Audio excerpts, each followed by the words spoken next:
এবার এই প্রকল্পে 4,000 টাকা দেবে রাজ্য সরকার। মুখ্যমন্ত্রীর বিরাট ঘোষণা। লক্ষ্মীর ভান্ডার যুবসাথীর পাশাপাশি এবার এদের দেওয়া হবে 4,000 টাকা। কারা পাবেন এই সুবিধা, কিভাবে আবেদন করবেন জানেন? কি কি নথি লাগবে, কবে, কোথায় হবে ক্যাম্প, জেনে নিন বিস্তারিত।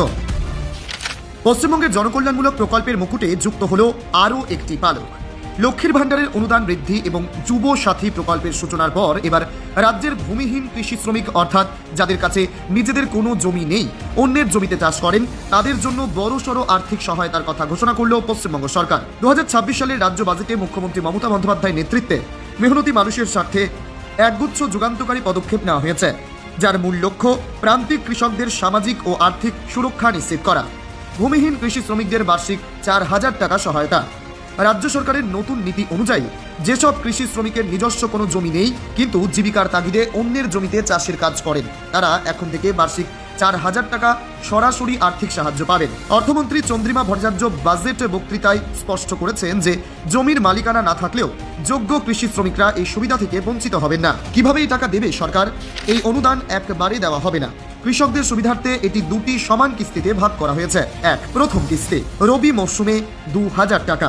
2, দ্বিতীয় কিস্তি খরিফ মরশুমে 2,000 টাকা। মুখ্যমন্ত্রী নবান্ন থেকে জানিয়েছেন, আগামী এপ্রিল মাস থেকে এই প্রকল্পের টাকা উপভোক্তাদের অ্যাকাউন্টে পাঠানো শুরু হবে। আবেদন পদ্ধতি ও বিশেষ ক্যাম্প। এই প্রকল্পের সুবিধা পৌঁছে দিতে রাজ্য সরকার দুয়ারে সরকারের আদলে প্রশাসনিক তৎপরতা শুরু করেছে। আবেদন প্রক্রিয়া নিয়ে ধোঁয়াশা কাটাতে জানানো হয়েছে। প্রতিটি বিধানসভা কেন্দ্রে বিশেষ ক্যাম্প বসানো হবে। ইচ্ছুক কৃষি শ্রমিকদের সেই ক্যাম্পে গিয়ে প্রয়োজনীয় নথিপত্র সহ নাম নথিভুক্ত করতে হবে। আবেদনকারীদের তথ্যের ভিত্তিতে একটি শক্তিশালী ডাটাবেস বা তথ্য ভান্ডার তৈরি করা হবে, যাতে প্রকৃত উপভোক্তার কাছে টাকা পৌঁছায়। সেচ কর মুকুব, চাষিদের বড় স্বস্তি। নগদ অর্থ সাহায্যের পাশাপাশি কৃষিকাজের খরচ কমাতে এক ঐতিহাসিক সিদ্ধান্ত নিয়েছে রাজ্য।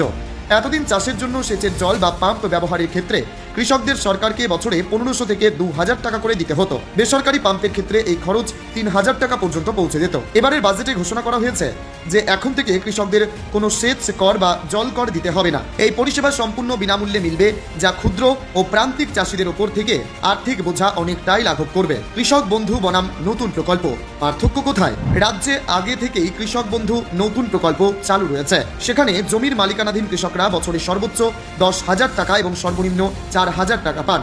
তবে ভূমিহীন শ্রমিকরা এই প্রকল্পের আওতাভুক্ত ছিলেন না। নতুন এই ঘোষণার ফলে বাংলার কয়েক লক্ষ ভূমিহীন শ্রমিক, যারা অন্যের জমিতে ঘাম ঝরিয়ে ফসল ফলান, তারাও এখন থেকে কৃষক বন্ধুর ন্যূনতম সাহায্যের সম পরিমাণ অনুদান পাবেন। রাজ্য সরকারের এই পদক্ষেপ কেবল আর্থিক অনুদান নয়, বরং ভূমিহীন শ্রমিকদের সামাজিক স্বীকৃতি, এক